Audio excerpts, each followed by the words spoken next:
He did it against Kyle Lowry, a veteran bulldog of a defender. He did it against Delon Wright and his 6'8" wingspan. He did it by driving on Pascal, Siakam and Serge Ibaka, both skilled shot blockers. He even did it when guarded by Kawhi Leonard, a two-time Defensive Player of the Year notorious for swallowing up rambunctious point guard scorers. The Raptors tried to cover every angle on Boston star Kyrie Irving in their heavyweight matchup against the Celtics here on Friday, but it was Irving's array of angles that did in Toronto, the conference leaders at 12-3 coming into the game. In a dandy of a November showdown, the Celtics won in overtime, 123-116, behind Irving's 43-point and 12 assists. But this game might have given us a subtler storyline, a possible turning point for the Celtics.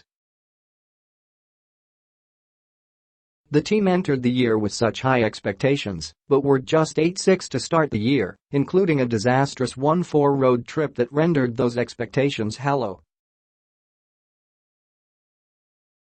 With Boston integrating established veteran stars, Irving, 2017 marquee free agent Gordon Hayward, Al Horford, with budding youngsters Jason Tatum, Jaylen Brown and Terry Rozier, the Celtics were lacking order. The vets were deferring too much. The youngbloods were forcing too much. On Friday, the Celtics seemed to find their core triumvirate. If every championship team needs a big three, the Celtics will start with Irving, flanked by Tatum as the no. 2 option and Hayward alongside. Getting the ball into those sets of hands most consistently gives the Celtics their best chance of fulfilling their massive expectations. Irving, who had been uncharacteristically gun-shy when it comes to driving to the rim, he was averaging only 9.4 drives, 42nd in the league, before Friday, drove 16 times, went 7 for 9 on those plays, and went to the free throw line 4 times. That's Irving's strength, and he played to it. For him, the problem for the Celtics has been shot selection.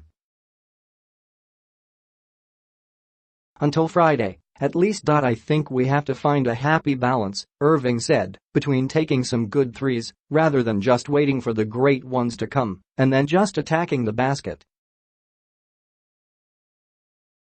Anytime we go to the rim like that, that's when our runs start. When we're attacking the rim and getting to the free throw line, we're a totally different team. Tatum appears to have snapped himself out of an early November slump and had his third excellent game in the past week. He finished with 21 points on 8 for 13 shooting and 7 rebounds, and in his past 4 games he has averaged 29 points on 49.2% shooting and 52.0% three-point shooting. Hayward looked entirely comfortable, a rarity in his short Boston career. He's had the most difficulty fitting into his new surroundings, and his mental state has become the favorite subject of the city's amateur psychologists on sports radio. Hayward took only 8 shots, but made 4, and finished with 15 points, 5 rebounds and 5 assists. He frequently took on ball handling duties when Irving was off the ball or on the bench and flashed deft passing skill. He's a good player, Coach Brad Stevens said. And there's going to be a curve. I think that 15 on 8 shots is pretty good when you consider how much we are asking him to handle the ball and make plays for others. But I think he's done a lot of things in the last couple of weeks where you can see those steps are being made.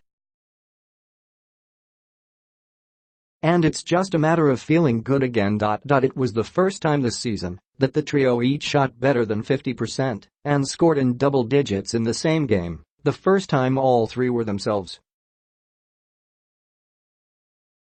This was especially evident in the fourth quarter and overtime.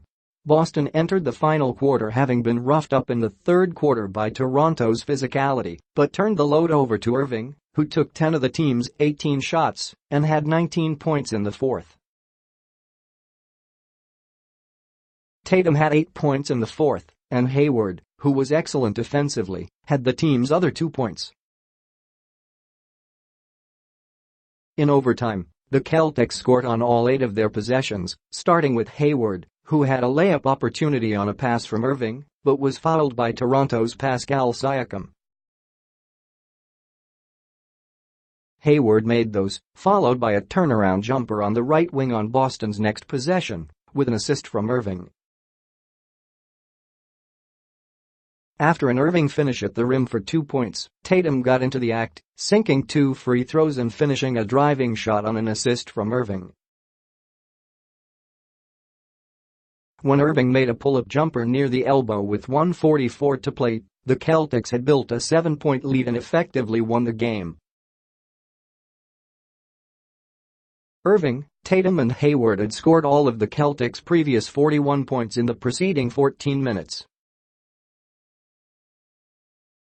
Horford finished off the game with 2 baskets in the final 1:10 of overtime, each assisted by Irving. For the Celtics, there was some relief in the game, a big win on national television in which we finally got an inkling of what this team can become. There are plenty of roles available. Horford and Brown can be anchors of a terrific defense, Rozier can be a thrilling sixth man, Marcus Smart and Marcus Morris are always wildcards, but the more Boston settles into an Irving-Tatum-Hayward hierarchy, the faster the offensive issues will melt away.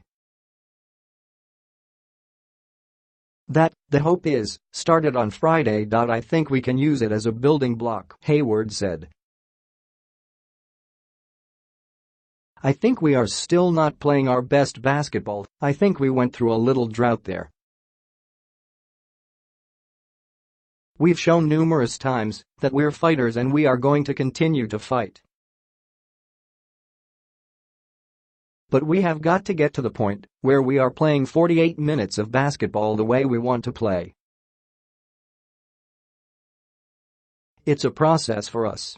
We're using this one as a building block.